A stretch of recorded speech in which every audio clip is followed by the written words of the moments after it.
Big boss देखिए मुझे clear पहले तो आप मुझे इससे नेक्स्ट सवाल आपका ये होगा कि आपको विनर कौन लग रहा है, तो मैं पहले ही बता दूं कि मैं बता देती हूँ, मुझे लग रहा है ऐसा कि रुबीना होंगी। और गेम सारे अच्छे खेल रहे हैं बट रुबीना के बहुत क्लियर चांसेस मुझे दिख रहे हैं जीतने के। और शो भी काफ़ी एंटरटेनिंग है, ऑब्वियसली मैं भी करके आई हूँ और मुझे बहुत मज़ा आया बिग बॉस करने में। तो मुझे तो अब मैं हर सीज़न देखूंगी और मैं every year I would enjoy watching Bigg Boss. हर बार देखा जाता था कि मस्ती मजाक एक्टिविटीज ज़्यादा होता है, इस बार लड़ाई झगड़े ज़्यादा दिख रहा है, तो क्या कहेंगे?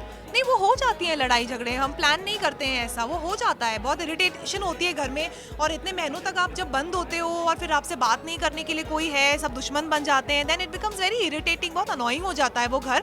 और वो खाने को आता है तो ठीक है, मतलब फेयर इनफ यार, लड़ाई करो तो क्या हुआ, बाहर आके सब फ्रेंड्स बन जाते हैं वापस। राखी ऐसी लोग को देखने में कितना मज़ा आ रहा है जो गाने होते हैं। राखी बहुत एंटरटेनिंग है, मुझे तो हमेशा से बहुत एंटरटेनिंग लगती हैं वो, और she is really playing well. वैसे भी जब बाहर भी होती है बिग बॉस के घर के बाहर भी, तो सबको बहुत एंटरटेन करती रहती हैं, कुछ ना कुछ उनके वीडियोस आते रहते हैं, तो she is really playing well.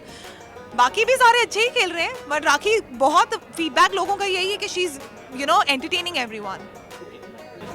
यानी एक सवाल उठाया गया था, जान कभी शिखर से मिंगल हुई है, तो आप क्या कहना चाहेंगे? यार मैं तुम्हें बताऊं, जब मुझे पता लगा ना कि जान बिग बॉस के घर में किसी से अट्रैक्ट भी हो रहे हैं और कोई लव एंगल चलने की कुछ हो रहा था वहाँ पर, मैं तभी हैरान हो गई थी कि कैसे पॉसिबल है यार।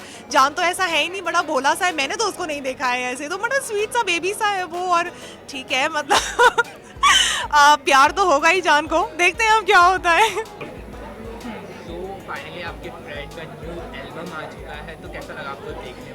आई एम सो हैप्पी, क्योंकि मैं जान को इतने टाइम से जानती हूँ और मैं उसे तब से जानती हूँ जब उसे शोज़ करना शुरू किया था, हम इवेंट्स पे ट्रैवल करते थे।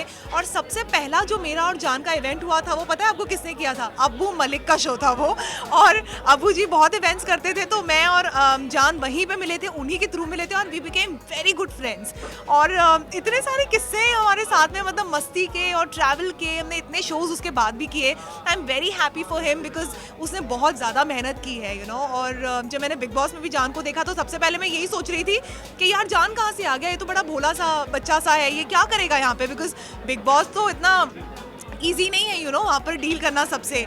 तो बट जान ने बहुत अमेजिंग गेम भी खेली है और गाना रिलीज हो गया है, so which is again a very good thing. इस टाइप ऑफ लव बर्ड्स काफ़ी पेन में दिख रहे हैं, तो आपने देखा ही होगा तो कैसा लगा मुझे?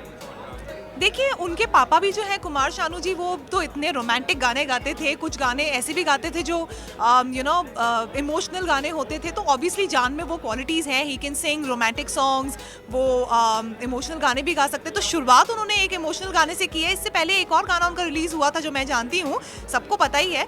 बट आफ्टर बिग बॉस एक नया ये गाना आया है इमोशनल, थोड़ा सा इमोशंस तो छलकेंगे ना बाहर आके, अब रोना धोना तो अब होगा बिकॉज बिग बॉस का गेम जो खेल कर आ गए हैं तो अब आंसू तो निकलेंगे ही। तो मुझे गाना बहुत ही अमेजिंग लग रहा है, प्रॉमिसिंग लग रहा है, तो I am very happy. Lastly 26 जनवरी आ रहा है, तो कुछ मैसेज देना चाहेंगे अपने फ्रेंड्स को, कुछ मैसेज देना चाहेंगे? मैं सबसे ये कहना चाहती हूँ कि 26 जनवरी हमारे रिपब्लिक डे की सबको बहुत बहुत बधाइयाँ और धूमधाम से मनाइए, झंडा ऊंचा रहे हमारा। Thank you.